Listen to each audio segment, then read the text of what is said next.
Praise the lord. పునరుద్ధానుడైన యేసుక్రీస్తు నామంలో మీ అందరికీ నా శుభాభివందనాలు. బాగున్నారా? యేసయ్య మీ అందరినీ ఆశీర్వదించునుగాక. అనుదిన వాత్సల్యత అను నేటి వాక్య ధ్యానాంశాన్ని ఉదయకాలం ధ్యానించుకుందాం రండి. పరిశుద్ధ బైబిల్ గ్రంథముల నుంచి హెబ్రీలు రాసిన పత్రిక 13వ అధ్యాయము 5వ వాక్య భాగాన్ని 3వ లైన్ నేను చదువుతాను. వీలైతే బైబిల్ తెరిచి వాక్యాన్ని గమనించండి. నిన్ను ఏమాత్రమును విడవను, నిన్ను ఎన్నడను ఎడబాయను అని ఆయనే చెప్పెను గదా. కాబట్టి ప్రభు నాకు సహాయకుడు, నేను భయపడను. యేసయ్యకి మహిమ కలుగునుగాక. దైవజనమ, ఈ చదవబడిన ఈ చక్కటి వాగ్దానాన్ని మీరు విన్నారు కదూ. నా దేవుడు నీ కుటుంబంతో మాట్లాడుతున్నాడు. ఈ వాక్యం వింటున్న ప్రజలతో మాట్లాడుతున్నాడు. దైవజనమా, ఆలకించు.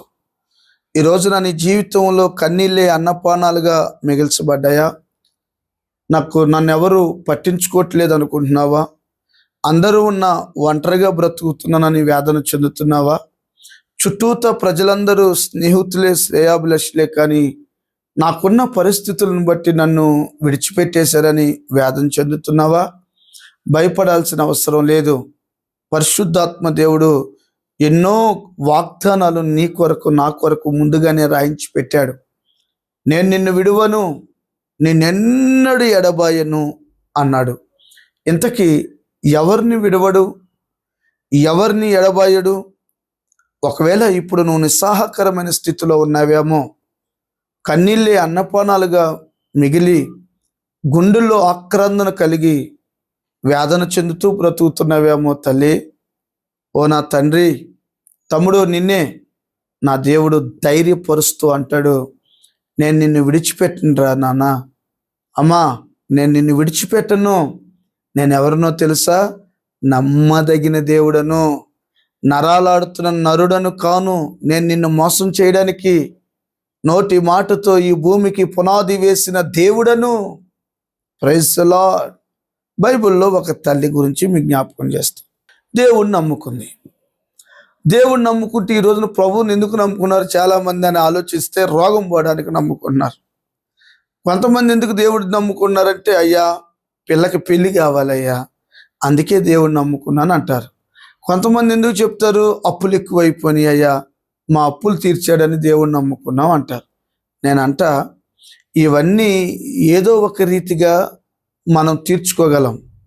వాటి కొరకు ప్రభు దగ్గరికి రావాల్సిన అవసరమే లేదు. నేనంట, నీలో ఉన్న ఆత్మ ఒకవేళ ఈ భూమి మీద నువ్వు కన్ను మూస్తే నిత్య నరకానికి వెళ్లకుండా యేసు ప్రభుని సొంత రక్షకుడిగా నువ్వు అంగీకరిస్తే, నీ ఆత్మ నిత్యము యుగయుగాలు సదాకాలం ప్రభుతో ఉంటుందని మరణానికి భయపడి మృతుల పునరుద్ధానం ఉందని నువ్వు గుర్తించి యేసు దగ్గరికి రావాలి. నా పాపముల కొరకే యేసు ప్రభు యజ్ఞ పశువుగా వధించబడ్డాడు. యేసు ప్రభు దగ్గరికి వచ్చింది ఒక తల్లి. ఆమె పేరు మీకు తెలుసు కదా, రూతమ్మ గారు. రాక దేవుడి దగ్గరికి వస్తే భర్త చనిపోయాడు. కొన్ని రోజులకే మామ చనిపోయాడు. కొన్ని రోజులకే మరిది చనిపోయాడు. ఇక చూడండి, అడుగు పెట్టడమే ఆలస్యము. మామ చనిపోయాడు, భర్త చనిపోయాడు, మరిది చనిపోయాడు. ఇక ఆమె జీవితం ఎలా మారిపోయింది? యేసు ప్రభు దగ్గరికి వచ్చినాక జీరో అయిపోయింది.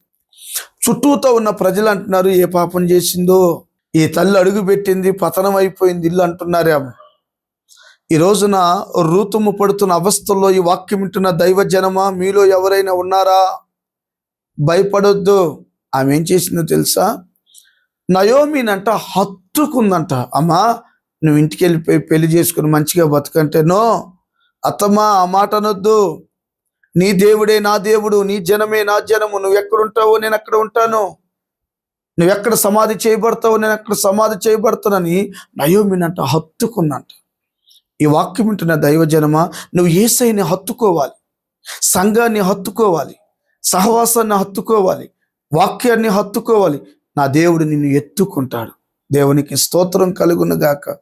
చూడండి, హత్తుకుని నష్టంలో కూడా పరిగేరుకుంటూ బ్రతుకుతుంటే ఆ దేశంలో గొప్ప ఐశ్వర్యవంతుడైన బోయాజు గారు ఆమెను చూసి, ఎవరేమే? అయ్యా పలానా. అరే అవునా, ఈమె చేసినదంతా నేను ఎరుగుదును, ఆమెను చూసి చూడనట్లుగా పరిగి విడిచిపెట్టను. దయగలిగిందా లేదా? కాస్త కడుపు నిండిందా లేదా? అత్తను పోషించుకోగలిగిందా లేదా? ఈ కాలక్రమంలో ఏంటమ్మా రోజుకు 4 మానికలు తెచ్చేదనివి ఈ మధ్య 10 మానికలు తీసుకొస్తున్నావు, ఏమైనా తప్పుడు అడుగులు వేసిందని అత్త కంగారు పడి అడుగుతుంటే, కాదత్తమ్మా ఫలానా బోయాజ్ అంట, ఏమండి నన్ను చూడగానే ఆయనకి దయ కలిగింది, అమ్మా నువ్వు చేసిందంతా నేను చూశానని చెప్పాడు, అమ్మా ఆయన ఎవరో కాదు మనకి సమీప బంధువే అని ఆమె ప్రార్థన చేసి ప్లాన్ గీస్తే అతనికే ఇచ్చి వివాహం చేస్తే, ఆమె గర్భంలో నుంచి సృష్టికర్త అయిన యేసు ప్రభుల వారు ఈ భూమి మీదకి వచ్చాడు. దేవునికి స్తోత్రము కలుగును గాక. దేవుని దగ్గరికి వచ్చిన తర్వాత ఏదైనా నష్టమో, ఇబ్బందో, ఇరుకో, సమస్యో, అప్పులో, రోగమో, బాధో, బలహీనతో, కన్నీళ్ళో, నీ జీవితంలో ఏదుందో భయపడొద్దు.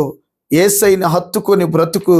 ఆయన నిన్ను ఎత్తుకోవటమే కాదు, నీ బంధువుల్లో మూల పురుషుడుగా, నీ గ్రామంలో మూల పురుషుడుగా, నీ ఊరిలో మూల పురుషుడుగా, నీ వారందరికంటే నిన్ను ఘనుడిగా చేసి ఊరూరు నిన్ను ఊరేగించునుగాక. దేవుడి మాటలు మీ గుండెల్లో స్థిరపరిచి ధైర్యముతో నింపునుగాక. తలలు వంచండి, ప్రార్థన చేసుకుందాం. ప్రేమ కలిగిన తండ్రి, మహాపరిశుద్ధుడా, నువ్వు విడువని దేవుడవుగా ఉన్నావు. మేము కూడా నిన్ను హత్తుకుని బ్రతికే భాగ్యము దయచేయండి.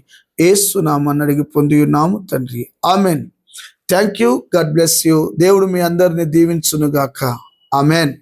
ఈ అనుదిన వాత్సల్యత వింటున్నారు కదూ, అనేకులకు షేర్ చేయండి, తెలియపరచండి. కృప మీకు తోడై ఉండునుగాక. ఆమెన్.